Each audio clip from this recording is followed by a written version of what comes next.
Welcome to the Doggy Dojo. I'm your host, Susan Light, a Los Angeles-based dog trainer on a quest to become worthy of the title Sensei of the Doggy Dojo. Today we're talking about equipment, and we're starting with the basics, collars and harnesses. Your dog wears theirs every single day. It's really important to get the right one. It may seem as simple as choosing one you think is cute, but the wrong collar or harness can cause your dog an injury, add to behavioral issues, or fail and lead to an escaped dog. To guide us through the many choices on the market is a behavior consultant so dedicated to force-free methods, she's named her business R+Dogs. My guest has a master's degree in animal welfare science, ethics, and law from the University of Winchester, an advanced diploma in canine behavior from the International School for Canine Psychology and Behavior, and a very long list of continuing education certifications, including the Aggression in Dogs Master Course and Certified Family Dog Mediator. Please welcome Renee Rhoades. Renee, welcome to the podcast. Hi, thank you so much for having me, Susan. I'm delighted to be here.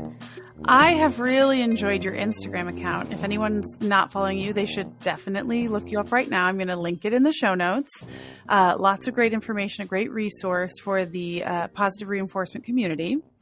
And you had a series recently when we're recording this, about how a head halter works.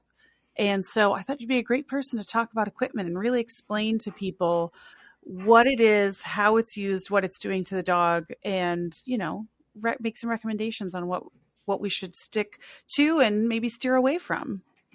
Oh, absolutely. I have, I have big feelings about equipment. So Yay. I do too. And I think what's so confusing for people is the stuff's in the store, and it's called training collars or whatever in particular.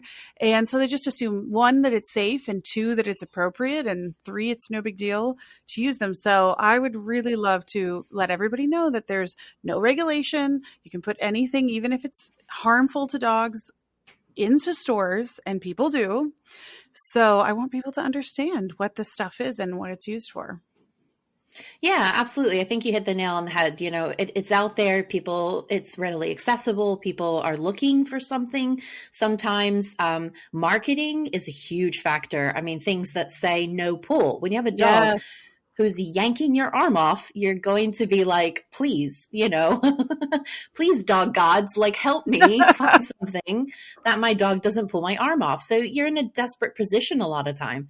I think as well, some things come as a standard, like you get a puppy and you get the collar, you get the, food bowl, you get the crate, you get the whole puppy kit, so, and sometimes the collar isn't necessarily a great thing for the dog to be wearing 24/7. So yeah, I completely agree with all of that. There's some preconceived notions as well as some readily accessible things that are just not good for our dogs. Yeah. So let's start. We're going to try to get through as much of it as we can. Let's start with collars, right? Pretty much everybody needs a collar. I love how you're saying, though, that puppies maybe don't need to start wearing them 24/7. What age do you recommend you start introducing a collar? So I think introducing a collar to a puppy is a great idea. There's no reason why you can't introduce the concept of wearing a collar or what a collar is, the feeling of a collar. But as far as wearing it, like you said, 24/7, I just don't feel that it's necessary. There are a lot of things that can happen with a dog who is wearing collar, particularly a puppy. They're in, they're out, they're getting into stuff. If there is, somebody who decides that they want their puppy, at least if it's a client that works with me anyway, if there is somebody who wants to decide to wear a collar, or there's maybe a safety issue where they're afraid, oh, what if my dog gets out, stuff like that, which is understandable, then I always recommend a breakaway collar. So we often see these for cats, but they do make some for dogs. And that way, if, eyes aren't on puppy and puppy happens to get caught on something, or, puppy's in their crate, which I recommend collars and crates. But, this will break away. So it's going to save their neck. There's been a lot of especially being a veterinary nurse previously or a veterinary technician, I have seen a lot of collar injuries. So dogs that have accidentally hung themselves or caught on something, and they've unfortunately choked or had their airway restricted. So it's something that I think about and consider when it comes to puppies, collars, even young dogs, maybe adolescent dogs, all dogs really, that those, if they're not something that the dog can slip out of or it breaks open, it could be a risk factor for strangulation, unfortunately. Yeah, and also tracheal injury, like you said, because we just take it so for granted that they have this thing around their neck. But we're going to start talking about, ways to and not to use a collar. But think about it, it's around their trachea, and you can definitely damage their throat. Yeah, I mean, I have a lurcher who, a lurcher is just a crossbreed of a sight hound and a working dog. So he's a whippet cross border collie. He has very much the body composition of a sight hound. And, he used to wear a collar. He's worn other things on the list. Nothing too, too bad, unfortunately. But I feel his kind of trachea if I'm petting him or, touching him. I can feel it, so sometimes I feel quite guilty. Even me, a dog professional, where I'm like, wow, I can't believe that I had a collar on you. I can't believe I used that for training you. A lot of his training was on a harness for most of it, especially when he was a puppy. But then as he got older, that adolescent period, they pull a little bit more. There's more interesting smells. I used a head collar, and part of that was connected to a normal collar. And so that, feeling that on him now and understanding what I understand now, I do have those kind of pangs of guilt, because when you can feel, just like us, when you can feel that area, it's quite a delicate area. Absolutely. And dogs pull. They pull. Yeah. It's just a natural thing. So yeah, it's always hashtag protect the neck, like hashtag protect the neck, because it is such a vital area. And I think we absolutely do take it for granted, unfortunately. Yeah. So let's talk about the types of collars, because we're going to go into leashes and harnesses as well. But let's talk about the types of collars, because most people will probably put a collar on their dog. So we have what usually I call it just a flat collar, which is your basic like nylon buckle collar when you think about it. Then there's a martingale, right? Which is we call it a modified slip. That one's a little bit harder to describe. I'm always trying to describe it to clients. Do you have an easy way to describe a martingale? Okay, so I like to generally describe them if I can't show them, which I do a lot of visuals like in my virtual consults. But if I can describe it, it's going to be something like it's a regular collar with just like a little extender piece on it. So it can sit really loosely on the dog, but when that extender piece is activated, it closes to be more like a normal flat collar. So it can be a loose type of collar, especially with lurchers and sight hounds. I was advised, get him a martingale, and it never sat right with me. I felt a little bit uncomfortable. So his were always a lot bigger. If he needed to, we could slip them on and off. But that's generally how I describe it, is just like a regular collar with an extender piece. Yeah, so it gets bigger and smaller based on how much the dog is pulling, basically. That's great. Yeah. And then we were just talking about a head collar, which is one that goes around the snout and then around the head, like right behind the ears. I mean, I suppose there are different models, but usually that's how they fit. And clips usually right under the chin. Yeah, so there are, like you said, a few models, and sometimes I feel like there's discussions around which one is better, and we forget, it's still going around the dog's muzzle, which, in that series that you're talking about, I showed just how many kind of blood vessels, all of that area is very sensitive. Even the bridge of our nose, if you had something resting on it, like I equated that to my glasses. Before, when I had heavier glasses, I would feel that pressure on my face. Now that I do get, other types of glasses, I get really light ones. I even specify, are they light? Because it feels uncomfortable. So they can sit in a different way, kind of underneath, and they have a different mechanism underneath. So some will kind of slide, some will tighten, but you can also get things like slip leads, which you can do into a figure of 8. And I've even seen some that people have said, oh, what do you feel about this one? And essentially feeling like that's a better type. But I'm like, that's just a modified slip lead. Yeah. So we feel, I guess, like, it's okay. I mean, like I said, Nero had a head collar. He had a Halti one. He also had a modified slip lead one. And I used both of those. And, when they were on, he didn't pull. And of course, that's extremely validating because, and he's not a big dog, but he did pull a lot. And, once those tools were off, he started pulling again. So, it's almost like a thing that you have to perpetually use. And eventually the dog might calm down. Eventually the dog might slow down. But at what cost? Yeah. I thought it was such a revelation to see what you posted about how many blood vessels run over the bridge of their nose. And it makes sense because their nose is such a huge part of their sensory perception of the world that it makes sense that there were so many blood vessels running to it. But I was like, it completely changed the way I feel about a gentle leader, basically sort of pinching them there. Like, no wonder they don't like it. No wonder it's uncomfortable. Yeah. I mean, as well, it can slide into the eye area and that's quite uncomfortable.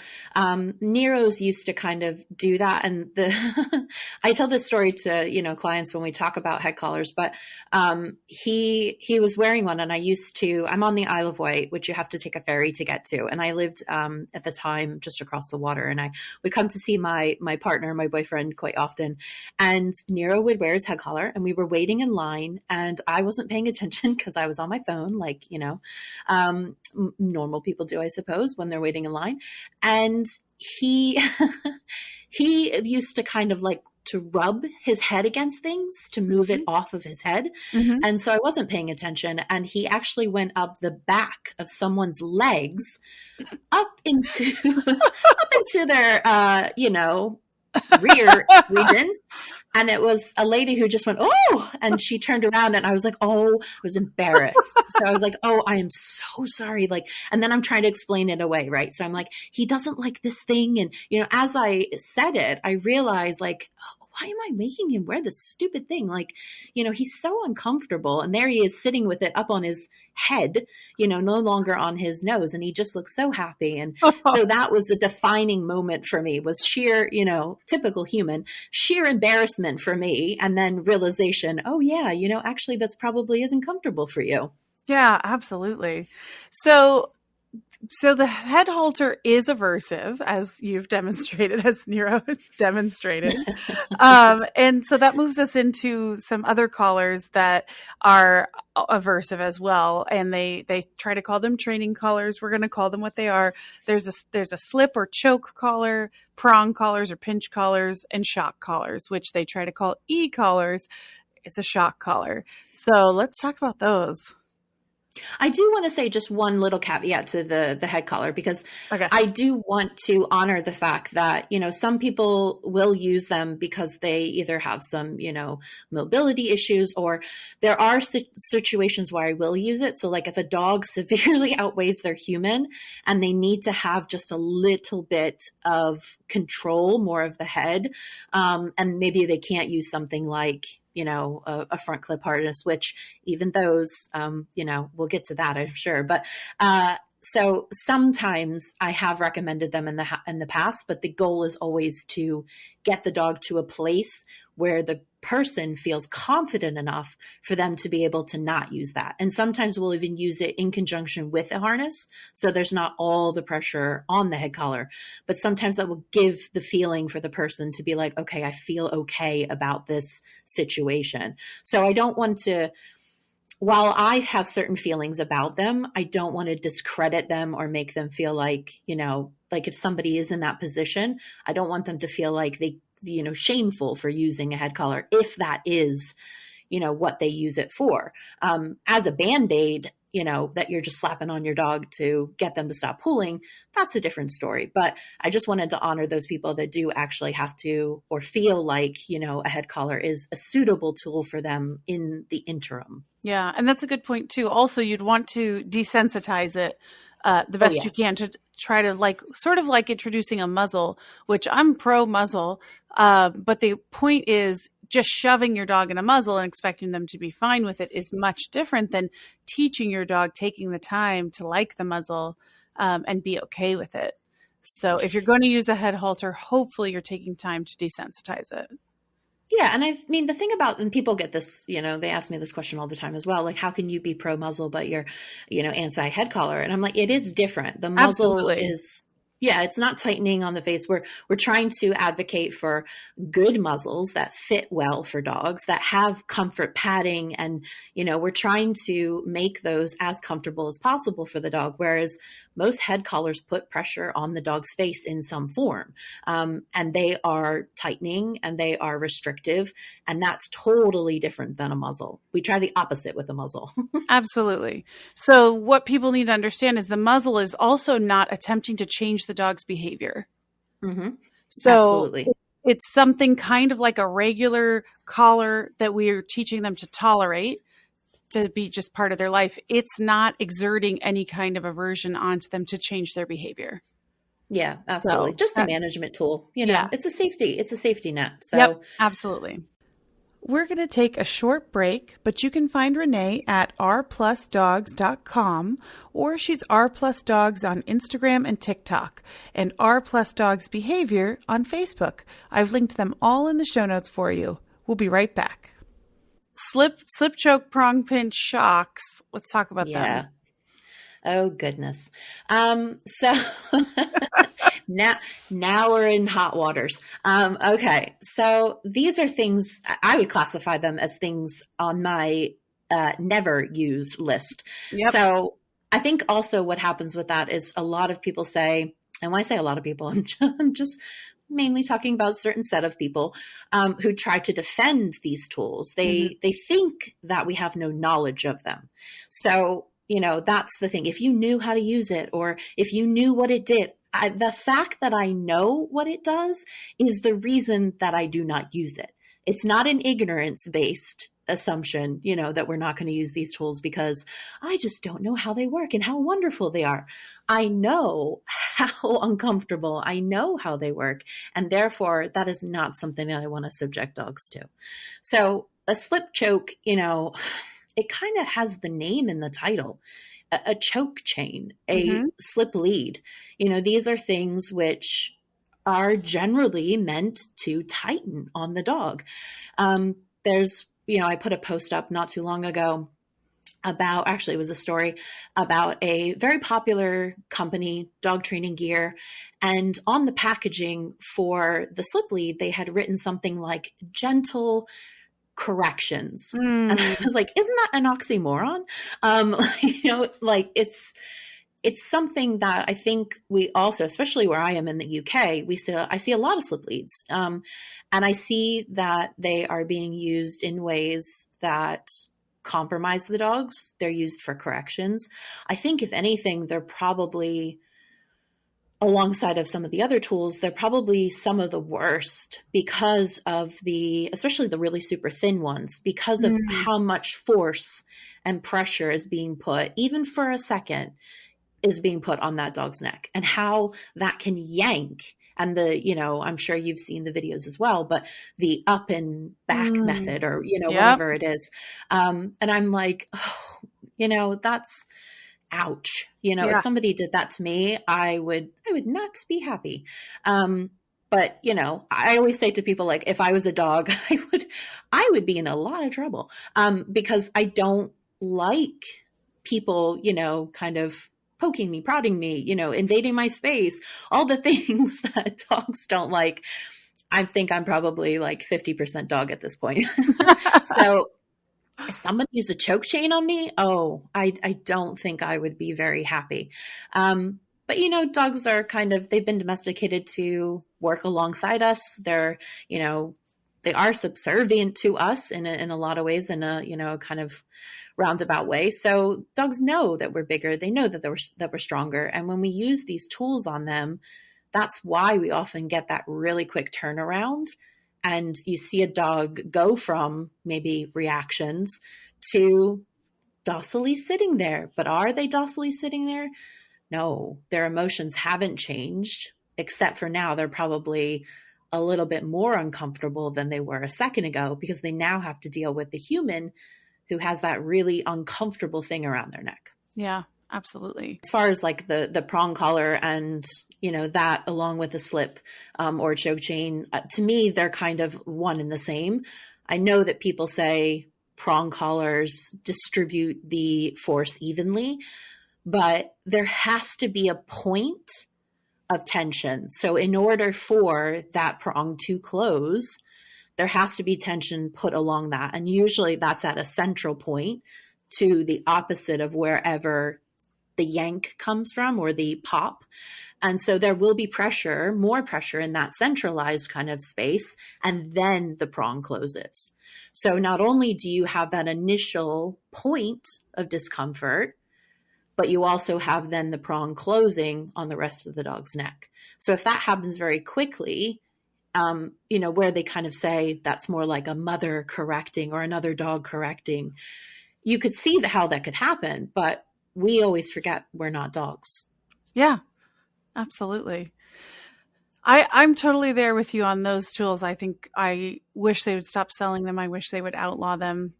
Extremely dangerous, both physically and definitely behaviorally and emotionally. But I want to say that those tools are aversive. That's how they work. They introduce a negative stimulus to the dog when they're doing something you don't like, but you don't have to be using a quote unquote aversive tool to be using aversive methods, because the number of times I've watched someone walk a dog on a flat collar and pop their leash every time the dog pulls or barks or whatever, I mean, it makes me sick. So you guys have to realize it's not just about the tools you choose. That's step one, but it's how you use them. That's step two.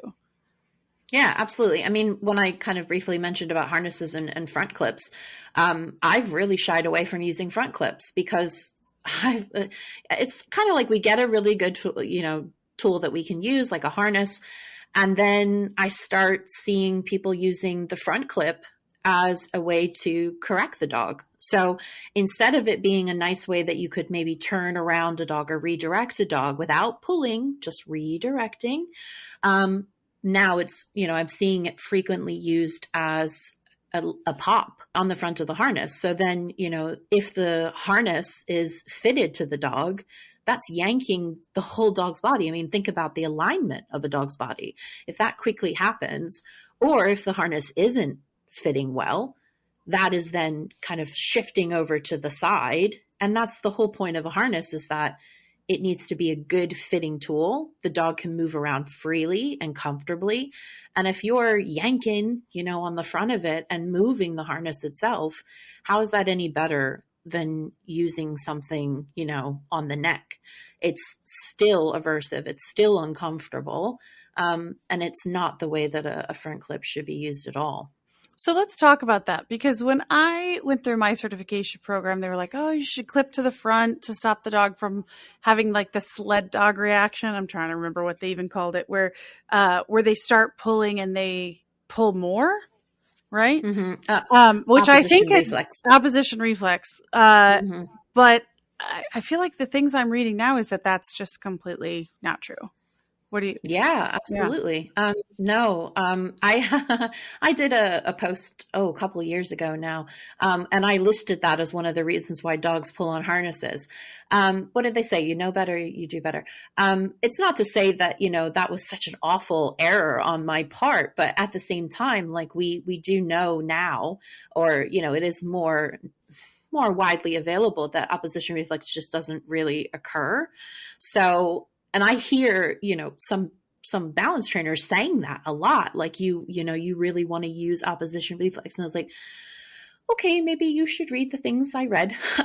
So yeah, I mean, that can be kind of one aspect, I suppose, to consider. I mean, the reason why I started using the front clip is, like I said, to redirect the dog. So like the dog might lunge or pull, and maybe we have a reactive dog, let's say. So the dog is kind of lunging, pulling, jolting forward. The dog in the front clip, if the harness was fitting well, it should, instead of letting the dog kind of get back on their hind legs and maybe really pull to get towards whatever it is, it would just slightly turn them around. So the person, I would say to them, like, you're not going to yank, if the lunge happens and you have hold of the lead, hopefully what happens is the dog lunges forward, but they're kind of turned. So then hopefully what can happen is you can gain a little bit of that dog's attention, redirect the dog, move the dog away. Instead of now what I'm seeing, which is the dog makes an error and the person pops the front of the harness. But now, like I said, I mean, primarily, I think for the last maybe year and a half, I don't really use the front clip that much anymore. It's kind of gradually faded out for me, and I will pretty much exclusively use the back clip. Well, I find that the back clip is much easier for keeping them they're not just tripping over the leash the whole time. They're always getting the front foot stuck in it from the front clip. They also have dual clip, where you have a leash with two clips where you would clip one to the front and one to the back. I don't know the benefit of that necessarily. Those are all the ones that I use. So my I suppose my go-tos were dual clip harness, dual clip lead. So one at the front, one at the back. I used to call it the mullet method. So business in the front, party in the back. If you're letting the dog kind of roam around, you just have the back clip. If you're walking and you want the dog to kind of be a little bit more with you, you're going to use front and back. So that was something that I taught a lot. And now, like I said, I pretty much have kind of flipped that on its head.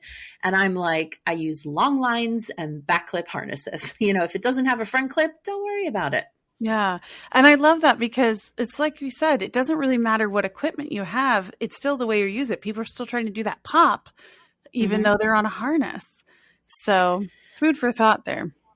Yeah. It always makes me a little mad, I'll admit, because I'm like, don't ruin the harness, Like, the harness is good. Like, please don't make it bad. Yeah. Well, the harness is good, we hope, because it's not putting pressure on the neck like you can with the collar. But again, we're hopefully just not introducing that to the dog. But you can't control if they lunge, they're introducing the pressure. So you need to protect them. Yeah, absolutely. And, that's the other thing is, like I said about the kind of reactive dog scenario, I'm not saying, most people kind of tighten up, but I'm like, if it happens, you have as much lead as you have. And when you're using those kind of dual clip leads, you don't have a lot of room. I mean, I found one where I think it was like a 9-foot one. So I actually got a lot more room when I did use the front and the back, but most of them are really short, which we know, adds to a lot of the tension that dogs feel anyway when they're on lead. So even that, I was like, people are using them, but they're really short. And, we're trying to keep the dogs feeling comfortable and, a bit more freedom to move around and be able to make those good choices. So it was just a natural kind of evolution for me where I was like, it's not working. I'm not seeing it be really beneficial. And we're going back more towards the realms of like a lot of control, and I want to give more freedom. Yeah, absolutely. Folks, this is just the first half of my conversation with Renee. We're out of time, so we're going to come back for part 2 when we'll cover different types of leashes and other management tools. Thank you, Renee, for joining me today. My biggest takeaways from this conversation are we should take our dog's anatomy into consideration and do our best to protect their delicate necks. Renee's go-to is a well-fitted front or dual clip harness and as long a leash as is practical. Thank you for stopping by the dojo to learn with me this week. This is your aspiring sensei, Susan Light, signing off. You can find me at doggydojopodcast.com or I'm Susan Light LA on Instagram, Pinterest, and Facebook. The music was written by Mac Light. You can find him at maclightsongwriter.com. If you like the show, you can support it by subscribing, sharing it with your friends, rating it, and reviewing it on Apple Podcasts. I'll be back in 2 weeks with another new episode of the Doggy Dojo.